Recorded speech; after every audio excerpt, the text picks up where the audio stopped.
Welcome to the story of the biggest failure in my life. My story starts in Peru. I was studying literature at the university, and I had a problem with some classmates. There was a group of classmates older than me. You know, they were already like in 3 careers, never ended. They were at the back of the class, not paying attention to the class, being totally mediocre. No? And in those times, I had the attitude of a winner. I had a natural discipline in my brain to learn whatever I wanted to learn. I learned how to play guitar by myself. I learned how to write short stories by myself, and I won 2 awards with my first 2, so I thought that I was a winner. Well, I couldn't understand why they weren't trying to optimize their skills or to enhance their productivity to do something better and to become somebody better. So they were so different to me. Well, anyways, later I came upon an anonymous collective of writers that were called the Agony Club.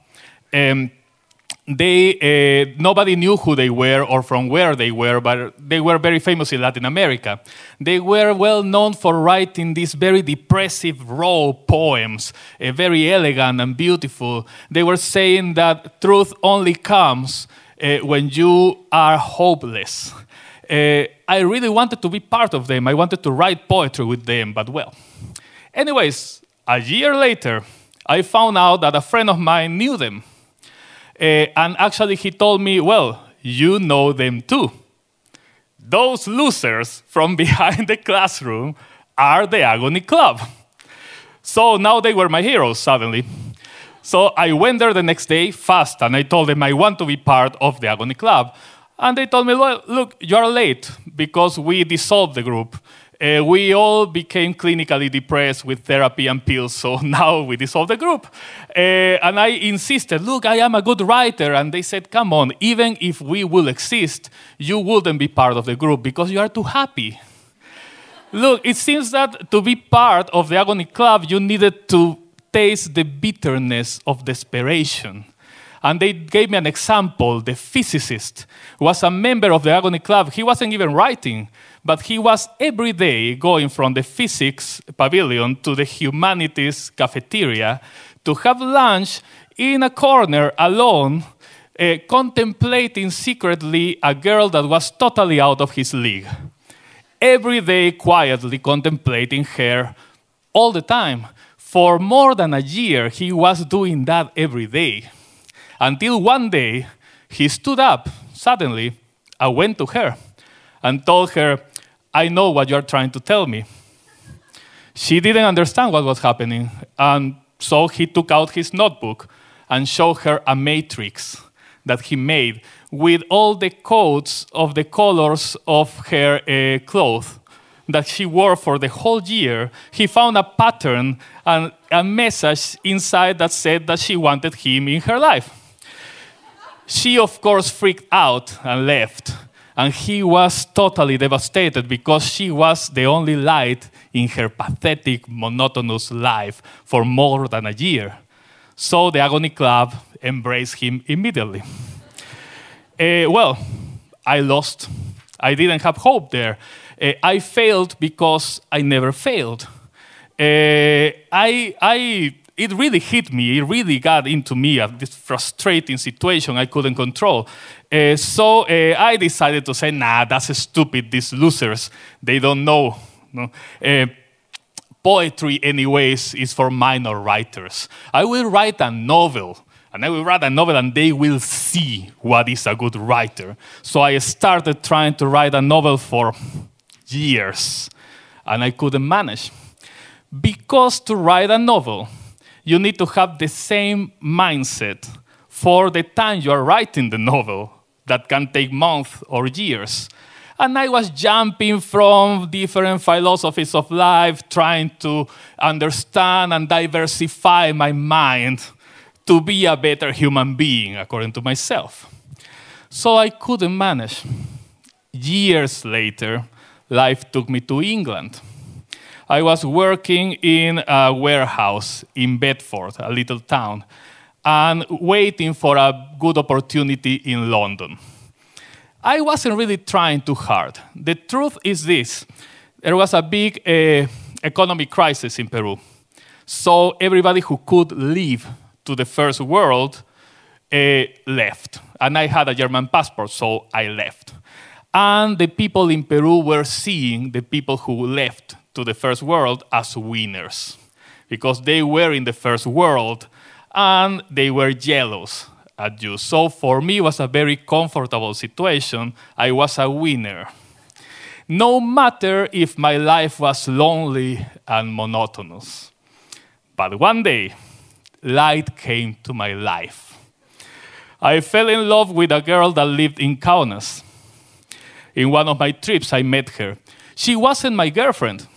I just really liked her. And I was going with any excuse to Kaunas to meet her.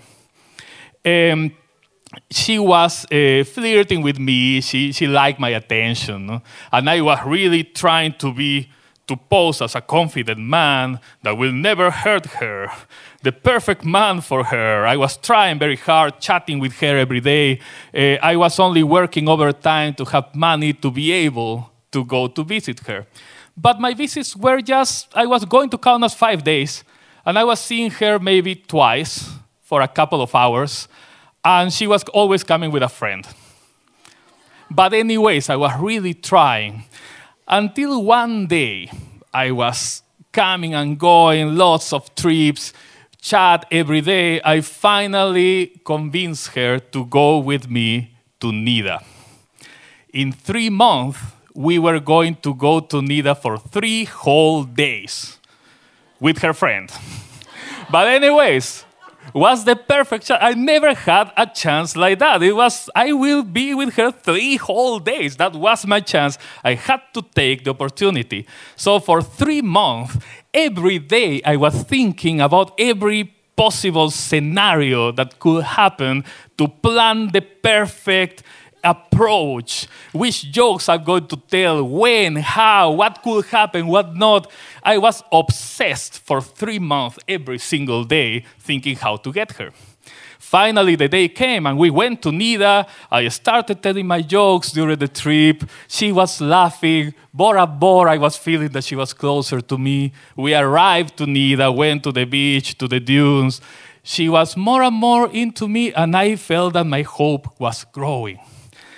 The day ended, we went to our rooms and to take a break. And after a while, I knocked at their door. And I asked them if they want to go for a drink. And they said, no, you know, we are tired. We better will go to sleep. It was Friday, 9 p.m. It's weird. So, well, after an hour, I thought, no, come on. I mean, I need to insist. This is a unique opportunity. I can't waste time. So I went and I knocked at their door again. And her friend opened the door, perfectly dressed with makeup, ready to go out. The shower was on in the background. And then I realized they were avoiding me to go to some party that I didn't know about. Of course, I got angry. I went to my room. I couldn't sleep. Imagine my disappointment. I was suffering. The whole night, I couldn't sleep. The next day, they knocked at my door. I refused to go out with them. The whole day, SMS, coming and going. And then I found out that she was angry, which made me angrier because I thought that I was right. But I was thinking, okay, what should I feel? Because if I am angry, I will lose her. But maybe if I am angry, she will think that I am a man with personality, so she will like me more. And if I say, sorry, it's me, no, it's not you, then maybe I am a pussy and she doesn't like me. So I was with all this, but it was a very serious thing. And finally, we agreed to meet. I didn't sleep. My head was a mess. I didn't know which position to take. I went to her room. I knocked at her door. She was there alone. I sat in front of her. I looked at her eyes, and then it happened. When I looked at her eyes, I realized that all the hope I had was a lie that I told to myself. And going back, I realized that this lie was coming from since I met her. And then I kept going back, and I realized that my life in England was a lie, that my whole superiority, my whole natural winner was a lie, that I was just a spoiled child that didn't accept anything but praise. And I was living a lonely, pathetic life in England in pure mediocrity. I went to the floor, started crying like a baby at her feet. She thought I was a sick man. I failed. I totally lost her. After Nida, I was very confused, but I knew two things. The first one, that I will never have her. And the second one, that I should leave England. So I moved to Lithuania. I never tried to get her anymore. And I also stopped trying to enhance my skills, to try to make better my productivity. I stopped seeing the day as an opportunity to do something useful. For the first time in my life, I was living my life, and I wasn't working my life. And suddenly, after some years, the urge of writing a novel came to me. And I started writing it in my own pace because I don't have anything to prove to anyone. It's been 3 years I'm writing the novel because I want to. I wrote more than 200 pages. I keep correcting it. And I feel good. And I have the same energy than the first day I started writing it. I still want to say what I want to say. And the novel is about a guy who understood that the best achievement in his life was the moment when he failed miserably in some random hotel in Nida. The moment when he understood that poetry is not for minor writers. The moment he understood that life is poetry. So the moment when he understood and finally received the invisible and longed-for invitation to be part of the Agony Club. Thank you very much.